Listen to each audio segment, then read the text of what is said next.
Kad smo bili mali, voleli smo slatkiše i nismo se svađali oko čokolada. Voleli smo sve ljude i nismo se delili. Voleli smo da živimo i znali smo da živimo. Želeli smo mnogo, a sigurno smo dobili najlepše uspomene. Ovo je minut za vreme Kad sam bio mali, bio sasvim mladan. kad smo bili mali. Današnji dan ostaće upamćen u istoriji svetske košarke, ali i u našim sećanjima na najranije detinjstvo.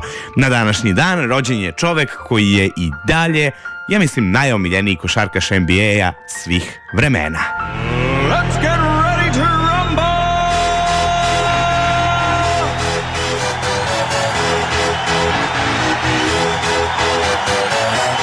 Kad smo bili mali, gledali smo televiziju B92, odnosno onaj Anem, kako se to već zvalo, i gledali smo Iliju Kovačića kako prenosi utakmice najboljih košarkaša na svetu. A naravno, on nam je bio najveći idol. Čovek zbog kog smo kupovali specijalne dukseve, čovek zbog kog smo skupljali album sa sličicama sa njegovim imenom i čovek zbog kog su Chicago Bullsi bili najbolja ekipa tog vremena.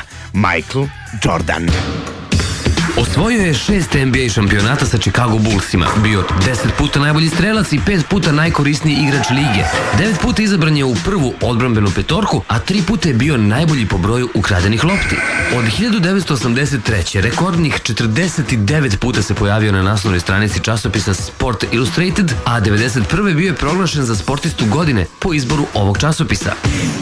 Mnogi su te 1992. godine osporavali njegov šut za 3 poena i poredili su ga sa igračem Portlanda, Clydom Drexlerom. On je kao odgovor za poluvreme postigao 35 poena uz 6 ubačenih trojki. Bullsi su uz Jordana postavili rekord NBA lige sa rezultatom 72-10 u regularnom delu sezone. Jordan je imao veoma izoštren vid. Voditelj Al Michaels izjavio je da je Jordan mogao da pročita rezultat bejsbol utakmice na televizoru dijagonale 27 inča sa udaljenosti od više od 15 metara. Novi minut za vreme kad smo bili mali. U ponedeljak u 10:10 samo na Radio 3.